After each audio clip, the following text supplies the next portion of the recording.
For the low energy, I'll do it. Well, you're putting in 8 a week on stage these days. Yeah, yeah. That is, you had not been on Broadway before, I know, but have you been doing theater before? Had you done theater? I had done I done a show on the West End probably about 9 years ago, and I had taken a big long hiatus from doing anything in live theater. You know. Did you love it, or was it okay? Or yeah, no, I loved it. I loved it. I mean, it was a tremendous success in a lot of ways. You know, just as an artist, it was an incredible experience. I remember it being like it is one of the highlights of my career. You know, that experience. And just being in London at the time, and you know, living there and performing and being a part of it, learning about that community of British actors in particular that at that time was a massive learning lesson. And then I don't know what happened, but I just didn't. I mean, I sort of know what happened, but I didn't really focus so much on getting back on the stage until very recently, when I read this play and I loved the character of the character I'm playing now. You did this weird thing about becoming a movie star. It just kind of happened.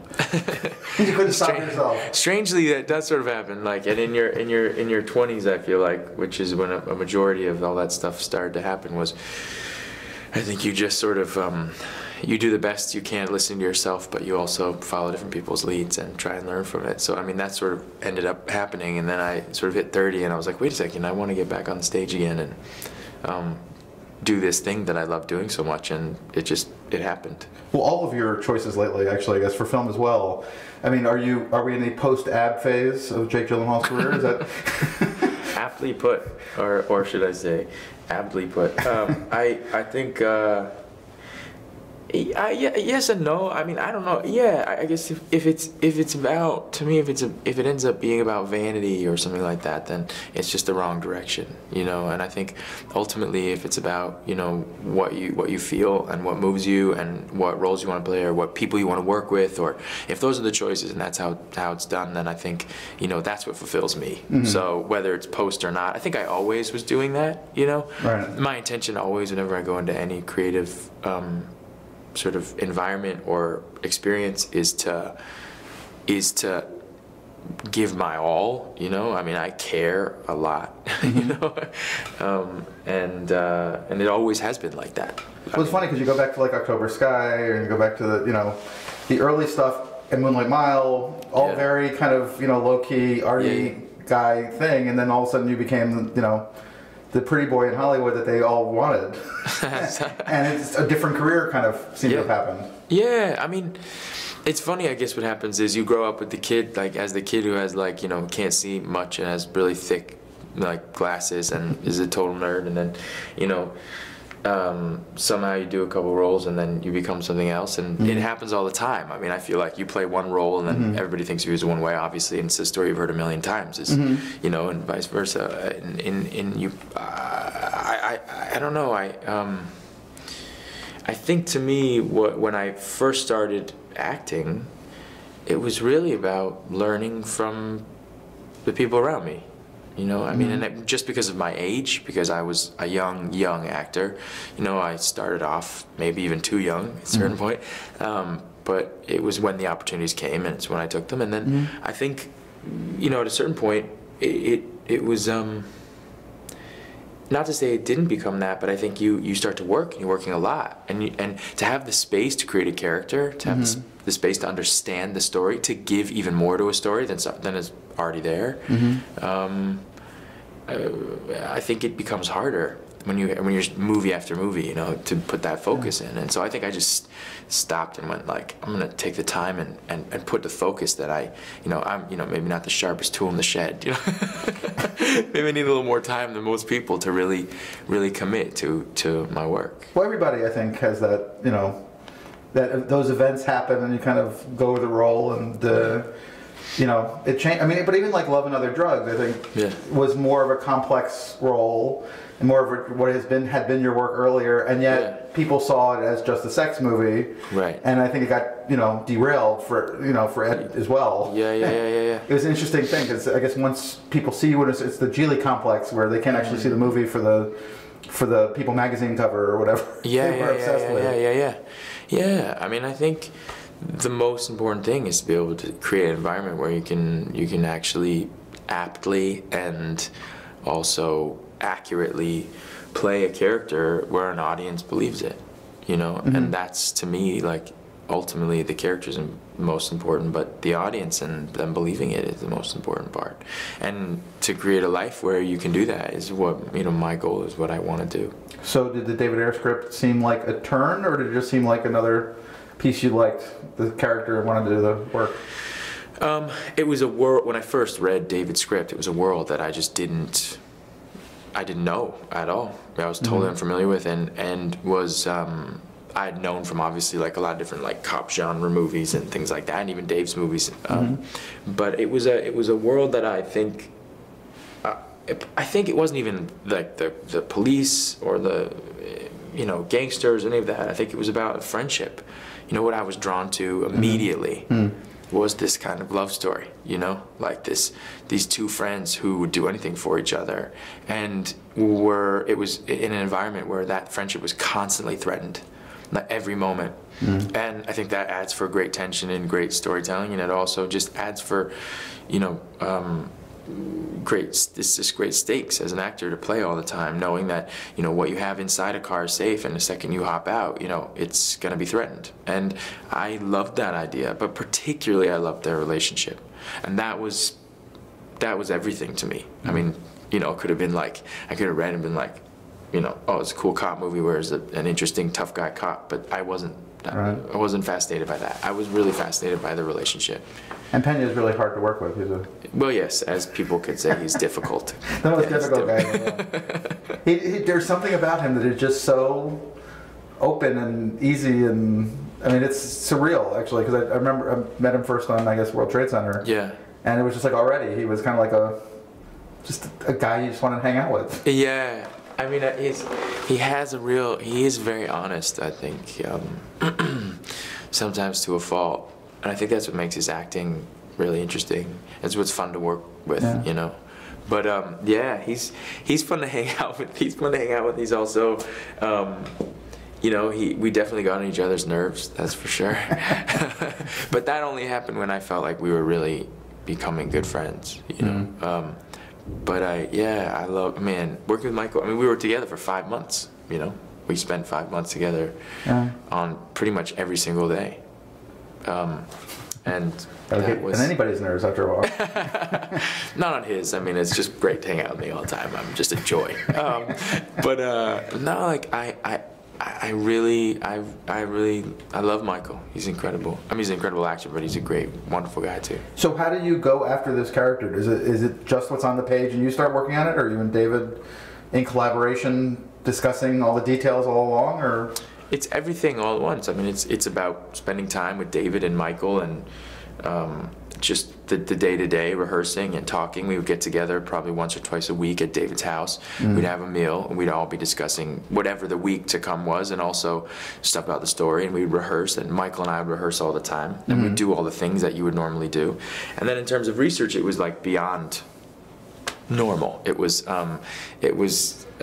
you know, ride-alongs 2 or 3 times a week, and from the afternoon into the next morning with like 4 or 5 different sets of police officers over the 5 months, and then tactical training with live ammunition, you know, 2 times a week over in Burbank, where Mike and I were doing these training exercises that most police officers in SWAT do, and over, again, the 5 months, we became pretty proficient at that. And then fight training pretty much every morning at a dojo in Echo Park with one of Dave's best friends, Richard Mosqueda. So what we would do usually is we'd wake up in the morning, either Mike or I would get each other a cup of coffee, we'd meet at the dojo, we'd fight for 2 hours, and then we would go over to Dave's office for, you know, another 2 hours, have lunch with Dave, discuss the script, rehearse the scenes. Then we'd go off, you know, maybe once or twice a week off to tactical training. Dave would join us, and then he'd leave in the middle of it, and Mike and I would continue to work. And then we would, like, either go home, get dinner, or we'd go out to Southeast LA, and we'd hop in a police car for, you know, 8 hours. Sounds like movie summer camp almost. It was. I mean, in a way, extreme version. Yeah, I mean, if you like that stuff, it was pretty amazing, and I do like that stuff. So at first it was really, really, really fun. And as we started to experience more and more of what actually happens on the streets, I don't think fun would be the right word to use, but it was, I mean, I've said this a lot, and I really do feel it was life-changing. You know, it was like one of those experiences where you get into it having made a promise to your director saying, of course I devote myself and my life to this.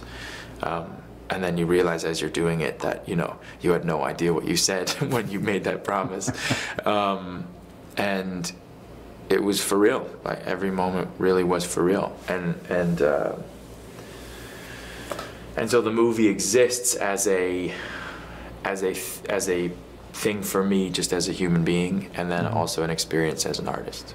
So was what you spent, the time you spent in the cars and actually going around, as bad as the movie? Worse? Similar? Oh, well, I mean, I don't know if in the movie you get a sense of sort of just how boring it can be to be a police officer, because obviously you have to entertain your audience. But there were not, you know, there were not things, certain things, like, I mean, obviously we didn't find the cartel having cut up bodies, though. Right. We did see a lot of things like that on video. And then, yeah, I mean, there were a lot of similarities. I mean, there's, you know, I just got actually a text message from one of the police officers we worked with like a couple days ago, and he pulled over a guy who was like a cartel guy, and he had like almost the exact gun that we pull out of this guy in the movie, along with the same hat. Like, he had his hat, and this guy took a picture of it, and he texted it to me, showed it to me. You know, just like, this is actually happening. And yeah, we had, I mean, shooting, stolen cars, you know, domestic violence, everything. You know, not part of LA you see on the west side. I wonder. I mean, I don't know. I haven't gone a ride along on the west side. Yeah. But I would venture to guess no, not the same type of LA. Yeah. I always think LA is the most segregated city. I've lived in New York, Chicago, Miami, and even Miami's pretty segregated, but a different way. But I found that in LA, really, the west side is one universe and the east side is a different universe. And yeah, I mean, I don't even know if it's culturally segregated, but there definitely is a sense of like the freeways and the mountains, like separating worlds, socioeconomic classes, and sort of perspective on the world. One of the most amazing things about having been in Southeast LA for as long as we were, and getting into that world, and Dave showing us that world, for me personally, because I think Michael really comes from a different environment. It was brought up, you know, in Chicago, as he would say, like sort of in the ghetto there. So I think for me, what was amazing was like falling back in love with LA and seeing that the southeast side of LA, for all as it's portrayed in movies and as we know it sort of in a way, is one of the deepest, richest cultural areas of Los Angeles, and offers probably what is really the true heart of LA, and is, I think, in a way, like the true heart of America in a lot of ways. Like, I mean, that's like excluding what we consider, what we've seen in the violence and stuff, just the families and the loyalty and culturally the food and that whole environment was so inspiring to me.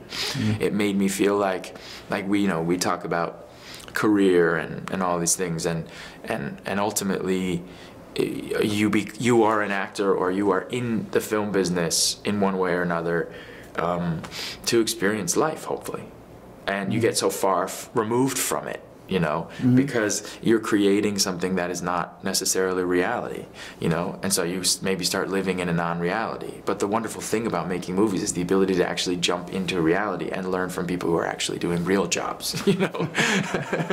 But that is what makes what we do so amazing, and I can see that, like, even you talking with different people and getting to know them and seeing their personalities is must be an amazing part of your job if you're allowed to really do it for real. You know, and that is, I think, you know, that's what I have always loved, you know, and that's what I'm like. That's what I'm going for, and that's really what the Dave kind of like threw me into the deep end. You know? And you've done 2 other pictures with the same director since then. Yeah, well, I'm about to do Culture another. Shock also, or you haven't done it yet? Okay. I'm about to do another movie with Denis Villeneuve. I did a movie with Denis this summer in Toronto called An Enemy. Very, very interesting movie we made.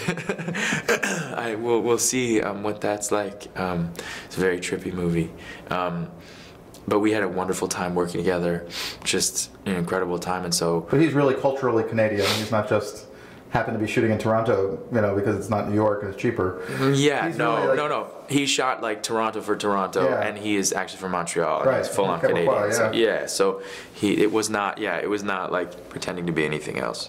So interesting to do. I mean, is that a cultural change? Is that another journey to go off with that guy, and the choice to do a second movie with somebody in back to back is pretty unusual. Yeah, I mean, to me, it's about what you bring out of each other and what someone can bring out of you, and really like the enjoyment of it. You know, I mean, you know, Denis would do things with me that were unlike any director that I'd worked with. You know, we would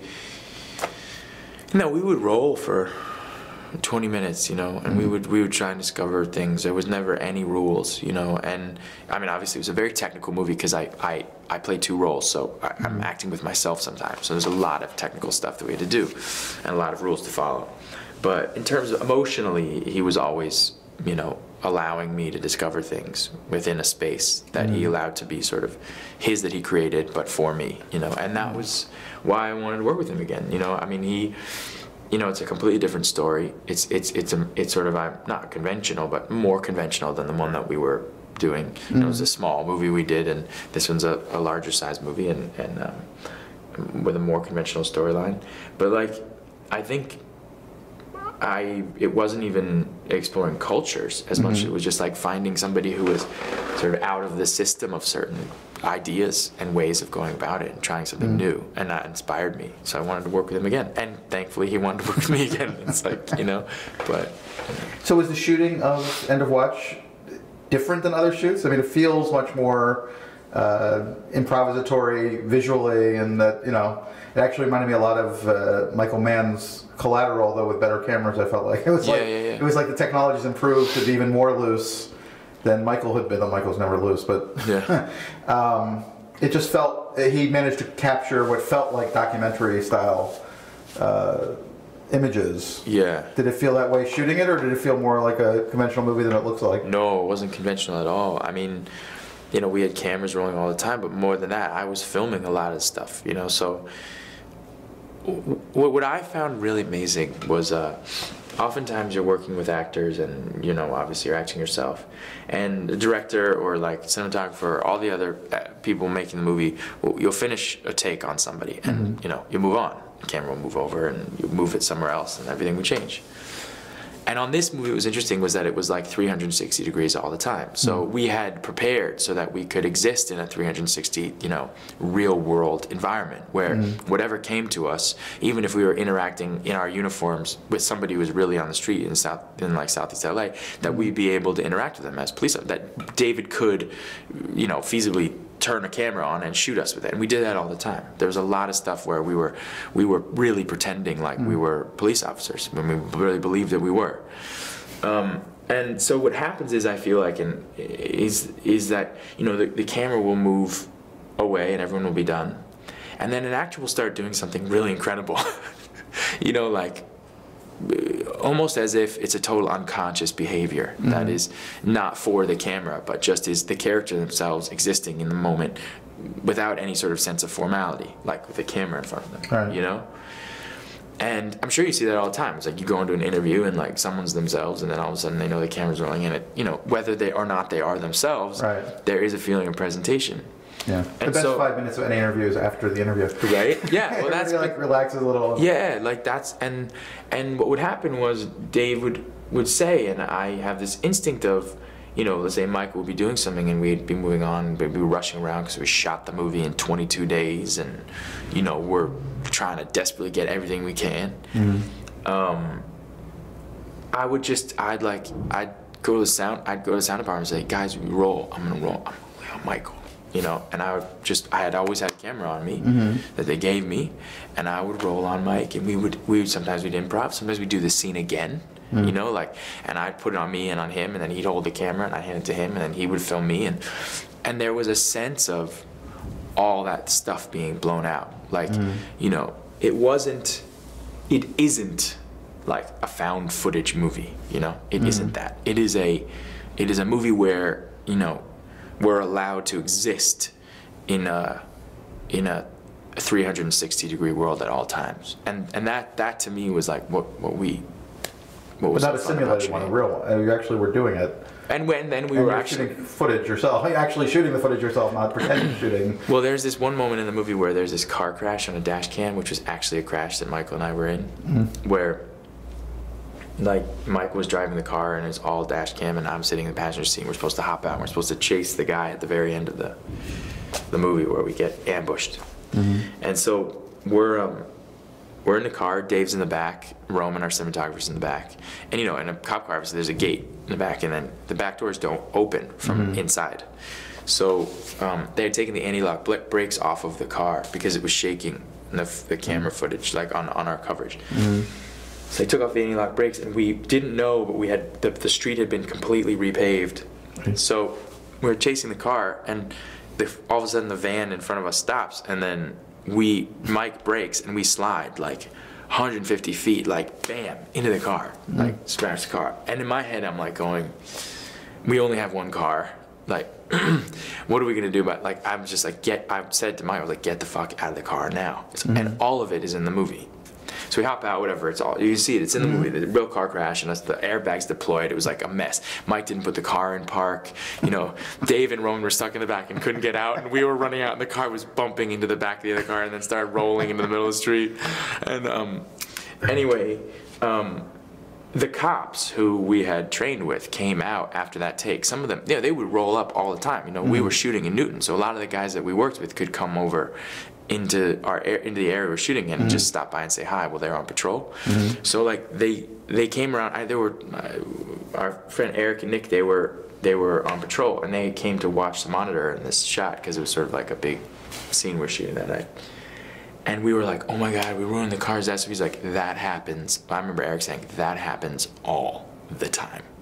Like you're chasing a suspect and all of a sudden, obviously they stop and you get in a crash. And it's just like, that was so real in every way. And we actually did get into a car accident. It actually is in the movie, and that does actually happen very often. So that was happening all the time. You know, almost to sometimes in a dangerous way, where we believed that we were police officers somewhere, and we were, you know, in Newton Division and shooting a movie, and we had, you know, fake guns on us. So, you know, like there were moments where Michael and I would be like, yeah, we're badasses, and then we'd get into something and we'd think, what are we doing? We should get out of here. We're just actors, you know. Surprise. Yeah. So did you see the movie while it was posting at all, or did you wait till you were involved in that process? Yeah, I mean, not meticulously, but yes, I was involved in that process. I was around through a majority of the post-production process, and then into the screenings of the movies, and then into editing it throughout that, but not in the editing room necessarily, but just, you know, with Dave very involved, and with John Lesher, our producer, and so much so that by the end of this process, I earned my stripes, and they gave me an executive producing credit on the movie, which was not there when I first started. So yeah, I was involved in that way.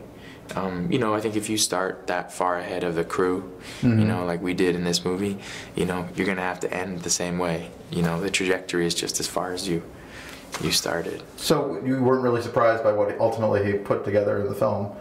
You kind of knew along the way, I guess. Yeah, no, I mean, there are things. I mean, we always had questions about it, and I still do, you know. And it's his movie, so like, but I always begged questions of him. You know, that to me is the most fun thing, and I said that to Denis the other day. You know, I was saying to him, to Denis Villeneuve, I said the best part of the whole process is that questioning and collaboration. You know, it's like it's your movie, and it's ultimately your story, and it's, you know, what you're going to put together, but it's the questions that I might ask, just like you might ask me, that will hopefully open something up, you know, and if not, then throw it away. I don't mind my ideas going to the garbage, you know. It's you know, it's a part of the process. Well, it seems that the best people are always kind of interested in that balance, as long as it's not, nobody's kind of muscling and trying to be obnoxious about it, that the best directors and the best actors all seem to want to really collaborate. If you when people respect each other, there's nothing more fun than asking each other questions, because like I know, for instance, like I'll go home after a day of work and I'll read something different than I know other actors are reading or my director's reading, and what I read that night or what I watch that night might inform a question that I have about what we do in the work tomorrow. And what they're doing and reading. Like I remember going over to Denis Villeneuve's apartment one night after we'd finished work, and we were talking about the scene the next day, and he broke out this art book that he had brought, and it was so inspiring. And it was a book that I would never have seen or ever have looked at, and it was fascinating and ultimately to me so inspiring. Had I not gone over there and had we not been discussing that, I would not have been inspired for, I would say, weeks to come after that moment. And those are the things I think that you separate yourself from any process. You're afraid of asking those questions. Then I think you're missing something from the process. That's how I feel a little bit. But I also, it has to do with respect. I mean, I deeply respect the directors that I've worked with, and I think hopefully they feel the same way. And if you have that, then it's just all fun. It's all fun. It was interesting, actually. One of your directors, Roland Emmerich, he made this movie last year, and he was like completely about how he was the problem with selling this movie because nobody would go see it because of him, Anonymous, which I thought was a really nice movie.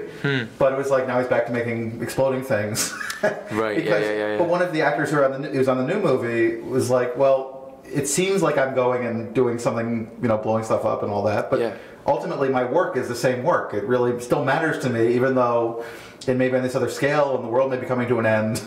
Well, that's what's nice about Roland, is Roland really respects great actors, and I think he really allows for them to work within a space, regardless of the context of the movie. I mean, people could sometimes say or joke about, say, this movie I did The Day After Tomorrow, which was years ago, the irony of which is that, like, somewhat not as dramatic, but something very similar happened very recently, and it was, like, weirdly prophetic in a strange way, and not obviously in so many ways, but it was, and he's a pretty brilliant guy, Roland, and I think, like, the context that he makes movies, he's decided to make a certain size, a certain scope, and there's a real brilliance to what he does,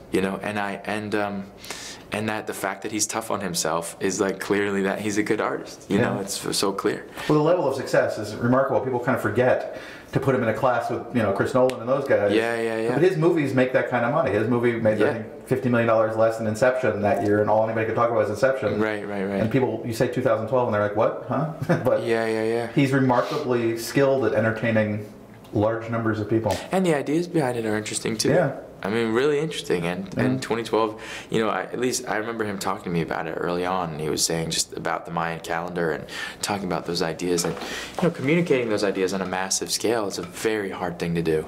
And, people who can do that, it's like, again, talking about respect, like massive respect. So you extended your run on Broadway. Yeah. In this process, so are you just like a pig in shit, or are you getting exhausted already by it all? Or no, I am. I love it. I mean, there's really nothing better as an actor than getting up in front of an audience every night, and there's a real consistency to it, which is rare in the acting world. Consistency is not, I don't think, one of the first words you would use in describing acting, but that's really been wonderful, and just knowing at 7:30 every night I'm going to be up on stage and I'm going to be able to explore this world. And in terms of preparation too, it's funny. Me saying I'm not the sharpest tool in the shed is that I don't think I said that. No, I said it. Is that it has. I don't think we really found this show until about a week ago. Huh. So we've been doing it for 3 months, but I don't think we really found this show until then, and I think that's been incredible. So it's been a search for this story the whole time, and we finally found it. And so in that way, I love it. Well, it's a complex piece. I mean, I saw it last night, and this giant water metaphor through the whole thing. Literally water through the whole thing. Yeah. And you're trying to piece together what feels like a family drama from the from the British theater in the 60s, and matching up the experience of what the water means all the time. It's challenging. But it's interesting, and you get the feeling people kind of come out trying to figure out how to piece all of that together. Well, I mean, Nick Payne wrote the play when he was 24 years old. He's 28 now. He wrote a play called Constellations and a few other ones that are brilliant, and he's just growing. So I mean, when I see that play, or I listen to the play, or I'm in it, you get a sense that this is a play that is written by someone who's well beyond their years in terms of certain things, and then sometimes you're dealing with the opposite, and I think that's been a fascinating discovery for all of us, and I think the water is definitely an added element of confusion, particularly for the other actors, because they deal with it a whole lot more than I do. But I mean, the cool thing about it is sort of using that kind of kitchen sink idea, and literally in a kitchen sink, and I think it's filled with humor in that way, and also I think important metaphors. And you get to play another big character. Yeah. I mean, this guy's the big personality in the show. Yes, he is. Everybody else is fairly straight. Yeah.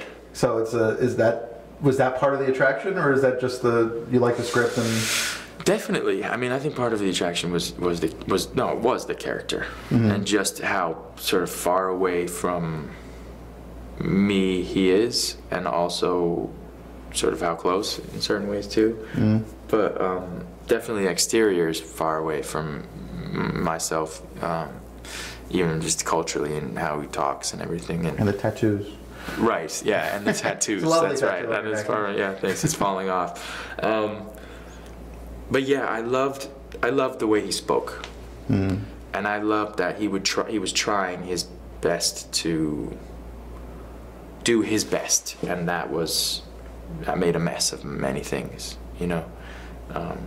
and I love too that you can play the comedy of the moments on some nights, and then other nights you can commit fully to the reality of them, and that was that's what I loved about the writing, was I could see that it would sustain itself for 8 nights a week. As an actor, I could get up there and I could go, this, like last night when you came to the show, I had this feeling of the audience as being like, the show was a little more serious than it has been, and I came on and it was there were moments that were more emotional than ever been for me as a result of, I'm not exactly sure what, maybe the audience, maybe some sort of discovery, and then who knows what will happen today, but earlier on in the day when we did the matinee yesterday, it was when we get in that fight, there's a fight in the middle of the show, and we get in that fight with me and the mother and father.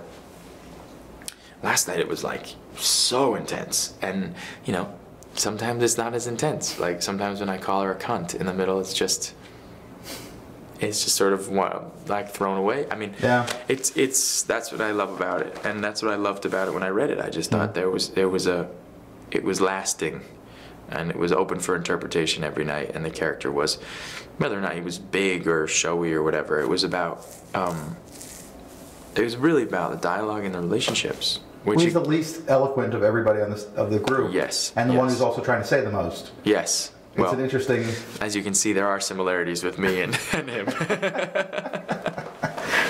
So do you have a game plan? Do you think, okay, now, 3 years from now after I've done this other movie, I want to be here, or I want to be trying something